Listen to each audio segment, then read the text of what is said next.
Hi, my name is Les from Tabletop Tastings, and today I'm interviewing Jeff Fraser, an Ottawa-based editor, developer, and layout designer specializing in board game rules with over 100 published games in the past 7 years, including games such as the Fox Experiment, Flamecraft, and Castles of Mad King Ludwig.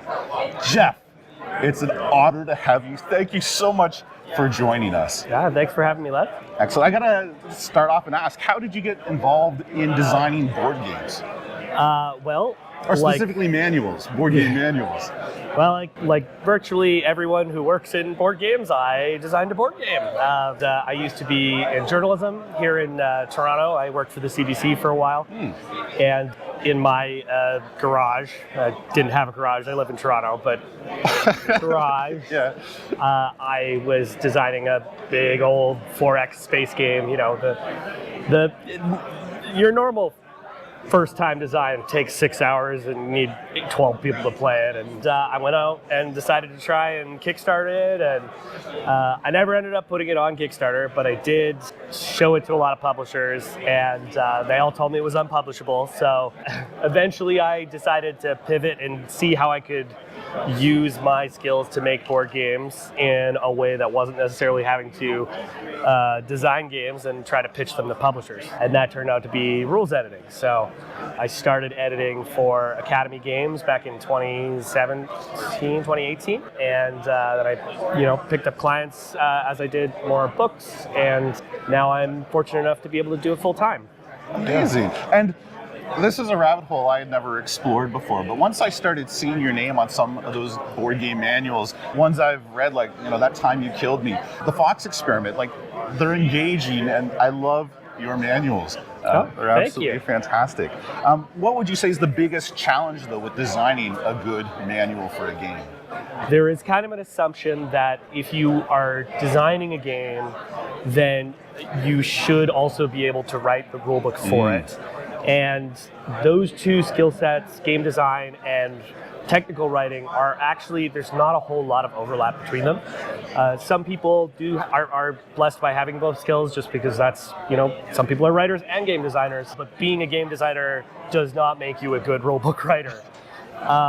It's easy to believe that it is something you can do all of, but it is like graphic design, for example, or like artwork. It is a skill that you have to cultivate over time, and that a lot of self-published designers will not have time to do. Yeah, and there's some horrible manuals out there. Yeah. Yours are a pleasure to read, and I find I can always find the answer I'm looking for in a logical manner with your game manuals. Well, I do try for that, but I can definitely tell you that I have some rule books where that is not the case. And I have received some hate mail for burying something under 3 different examples. So, I guess lessons learned. Right? Yeah. Now, you make board game manuals, and they're phenomenal, but you are also a board game designer, with one of your more recent being the Fox Experiment, which was co-designed with Elizabeth Hargrave. Who had the initial idea for the Fox Experiment, and what was the process of co-designing that game with Elizabeth like? Yeah, like I was saying, I started doing design, and then I moved away from it and started to work on rulebooks, and over time, I worked more and more on rulebooks and less on design, to the point where I stopped working on my own designs pretty much entirely.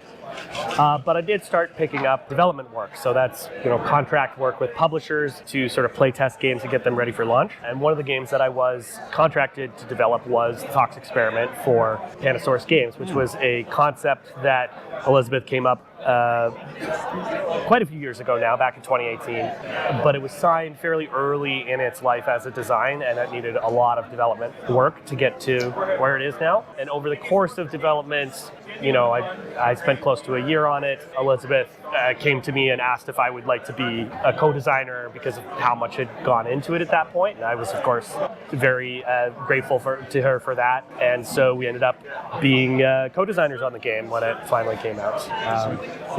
I absolutely love the Fox Experiment. Yeah. It's fantastic. In fact, in episode 6 of Tabletop Tastings, we played the Fox Experiment and paired a special release whiskey from 2 brewers with it. What's your go-to beverage of choice when it comes to playing board games? One of the downsides to moving from Toronto to Ottawa is that there are not as many board game bars.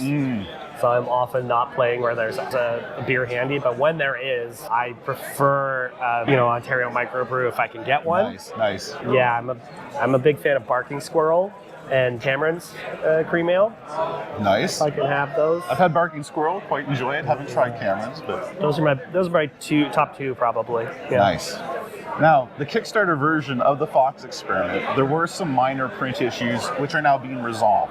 I can only imagine how heartbreaking that must have been, and I can only imagine the additional cost involved with writing all that. Can you kind of talk through that experience at all, or what that's been like so far? Yeah, unfortunately I can't speak to the cost of writing that. Nice having a publisher. Yeah. Well, that's ultimately why I didn't kickstart my own games, is because these were the kind of things that I don't think I could sleep at night if I was having to deal with them. So it was unfortunate. We had a transition in graphic designers in the middle of finishing up the project, and some of the older versions of the files ended up going through to print with, that had been corrected for the base game, for the game board, but not for the neoprene mat add-ons, which was quite unfortunate. Ultimately, this does happen, but you do always expect some amount of errors to get through. I'm sure it's been a journey, but as a backer, I'm super happy and pleased with everything they've been doing. It's definitely good to have a publisher, acknowledge the issue and take steps to respond to it. One of the things that's become clear to me working as an industry contractor is that there just isn't a lot of money in board games. The CMONs of the world and their $10 million Kickstarters, they are sort of a different story, but the publishers that most of us interact with in the retail space, the games, the sort of Euro games that we're all used to playing that are less than $100 on the shelf, they're very low margin products. They don't make a ton of profit. And as a result, most of these publishers are teams of 2 to 10 people, and a lot of the stuff that we would really love to be able to do is just not realistic.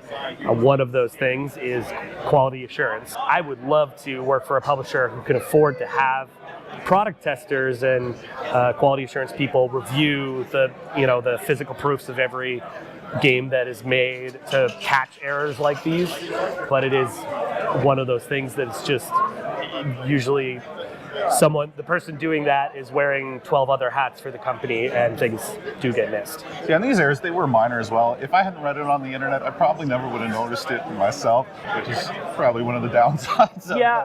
But I understand that if you paid extra for an add-on, that you expect to get what you paid for. I think, I don't like to brush it under the rug and say it was, you can still play with it. Nah, you paid money for it. You should get what you paid for. Yeah. So it's awesome to see them taking that approach with it.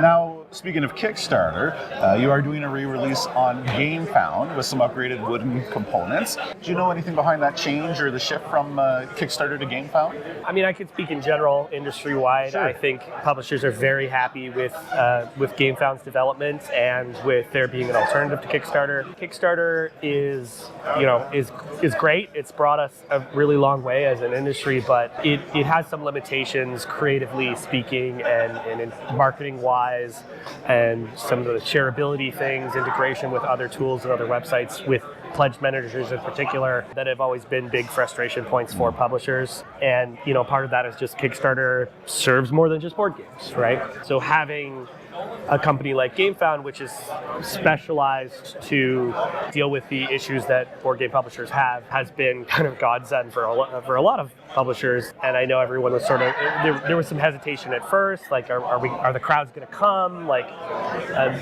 we've stuck with Kickstarter this long because that's where people are. Yeah. But it definitely feels like Gamefound has reached and surpassed, that tipping point where, yes, people are on Gamefound. That's where gamers are going, so that's where publishers want to be. Yeah, and when you see large publishers like Simon going that route, it's probably a good indication the industry is moving there. Yeah. I'm sure that was a big get for Gamefound, and you know, Gamefound is very big on evangelism. They go out and they actively get publishers on board their platform and show them all the benefits. And I mean, for me as a backer, as a gamer, just the integration between not having to fill out a separate pledge manager after I've already backed on Kickstarter is just kind of nice.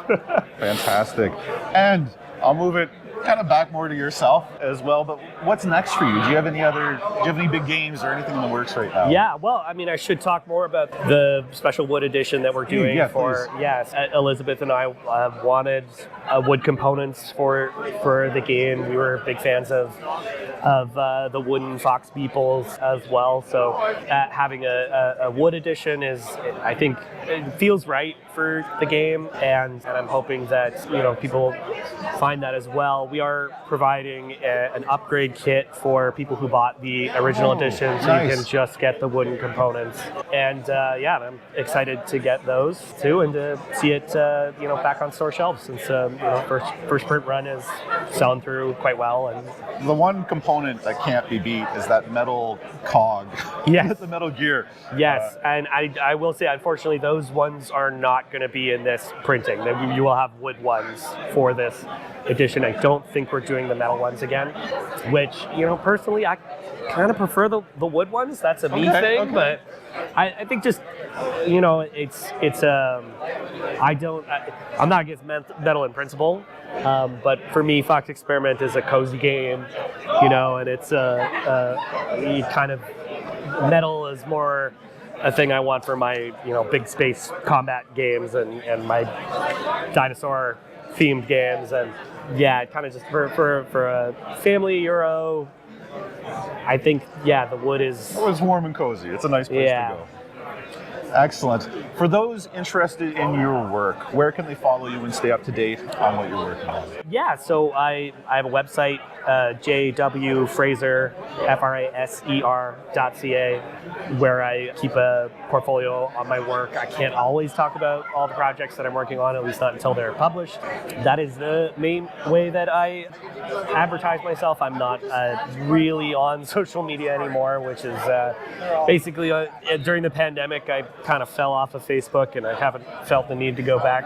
And it's been kind of nice to have a 5-year break from all the anxiety of everything on social media. You talk about different skill sets with game manual. Social media is a whole other skill. Yes, on its own. And I must say about Elizabeth, my co-designer, is she is incredible at social media marketing. And if I would love to be able to do what she's able to do, and not just the marketing and branding, but her activism and participating in the public eye and making change in the board game industry is really incredible to see.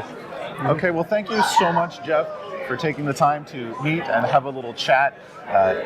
Absolute honor meeting you and having a chance to speak with you. My name is Les. I hope I've given you a little bit more, and I've been interviewing Jeff Fraser, developer and layout designer specializing in board game rules. Thank you so much, Jeff. Thanks.